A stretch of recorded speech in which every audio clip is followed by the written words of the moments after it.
அறியாமை காலத்தில் Umar. Umar அலி அவர்களது ஆரம்பகால வாழ்வு அவ்வளவு சிறப்பானதாக இல்லை. சாதாரண நடுத்தர குடும்பமாகத்தான் அவரது குடும்பம் இருந்தது. அவர் தனது இளமை பருவத்தை ஆடு, ஒட்டகம் போன்றவற்றை மேய்ப்பதில் கழித்தார். அந்த ஆரம்பகால நாட்களில்தான் எவ்வளவு கஷ்டப்பட்டேன் என்பதை உமர் அலி அவர்கள் அடிக்கடி நினைவு கூறக்கூடியவராக இருந்தார். மக்காவின் புறவெளி பகுதியாகிய தஜ்னான் மக்காவை விட்டும் 10 மைல் தள்ளி இருந்தது. அங்கு கொண்டு போய்த்தான் தனது கால்நடைகளை மேய்த்து கொண்டு வருவார். களைப்புடன் உட்கார நேரும்பொழுது அவரது தந்தை சாட்டையால் உமரை அடுத்து உட்கார விடாமல் கால்நடைகளை மேய்க்கச் சொல்வாராம். இந்த தஜ்னான் பகுதியை கடக்கும் பொழுதெல்லாம் இந்த சம்பவத்தை நினைவு கூறக்கூடியவராக உமர் அலி அவர்கள் இருந்தார்கள். அன்றைக்கு நான் களைப்படைந்து உட்காரும் பொழுதெல்லாம் என்னை எனது தந்தையார் சாட்டையால் அடுத்து எழுப்பி விடுவார். இப்பொழுது காலம் மாறிவிட்டது. எனது இறைவனைத் தவிர வேறு யாரும் என்னை காப்பாற்றிவிட முடியாது என்று கூறுவாராம். அன்றைய காலத்தில் கல்வியும் எழுத்தறிவும் மிகவும் அரிதானது. ஆனால் உமர் அலி அவர்களோ எழுதவும் படிக்கவும் கற்றுக்கொண்டார்கள். அன்றைய மக்காவில் எழுத படிக்கத் தெரிந்த மக்கள் 17 நபர்களே இருந்தனர். அவர்களில் ஒருவராக உமர் அலி அவர்கள் திகழ்ந்தார்கள். அன்றைய காலப்பிரிவை நோக்கும் பொழுது இதுவே ஒரு மிகப்பெரிய சாதனைதான்.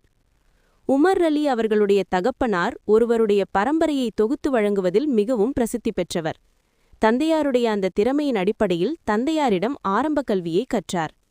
இன்னும் குறைஷிகளில் ஒவ்வொருவருடைய பரம்பரையையும் மிகவும் அறிந்தவராக திகழ்ந்தார். இன்னும் அரேபியாவின் வரலாற்றையும் அறிந்தவராகவும் திகழ்ந்தார்கள். கட்டுமஸ்தான உடல்வாகு கொண்டவராக திகழ்ந்தார். வெறும் காலுடன் பல மைல்கள் நடக்கக்கூடியவராகவும் சிறந்த ஓட்டப்பந்தய வீரராகவும் மல்யுத்த வீரராகவும் திகழ்ந்தார். உகாஸ் சந்தையில் வருடா வருடம் திருவிழாவில் நடக்கும் மல்யுத்த போட்டிகள் பலவற்றில் கலந்து கொண்டு வெற்றி பரிசுகளையும் பெற்றுள்ளார். இதன் மூலம் மல்யுத்தத்தில் அவர் சிறப்பு புலமையை பெற்றிருந்தார். நல்ல குதிரையேற்ற வீரர். எப்படிப்பட்ட குதிரையையும் அடக்கி அதனை லாவகமாக ஓட்டக்கூடியவர். அடக்கப்பட்ட ஒடுக்கப்பட்ட மக்களுக்காக குரல் கொடுக்கக்கூடியவராகவும் திகழ்ந்தார். இன்னும் பிரச்சினைகளில் சரியான தீர்வு சொல்லக்கூடிய மத்தியஸ்தராகவும் திகழ்ந்தார். பல சமயங்களில் குறைஷிகளின் சார்பாக பல கோத்திரத்தவர்களுடன் பேச்சுவார்த்தைக்காக பிரதிநிதியாகவும் சென்றுள்ளார். அவரை சுற்றியிருந்த பாலை பெருவெளியைப் போலவும் வறண்ட கட்பாறை குன்றுகளைப் போலவும் அவர் கடுமையானவராகவும் எதிரிக்கு எதிரியாகவும் நண்பனுக்கு நண்பனாகவும் திகழ்ந்தார். ஆனால் நல்ல இதயம் அவரிடம் காணப்பட்டது. அவரது இளமை காலத்தில் வியாபார நிமித்தமாக ஷிரியா, ஈராக், யமன் போன்ற பிரதேசங்களுக்கு சென்ற அனுபவம் கொண்டவர். வெற்றிகரமான வியாபாரியாகவும் அதன் காரணமாக அதிக லாபங்களை கொண்டு வரக்கூடியவராகவும் திகழ்ந்தார்.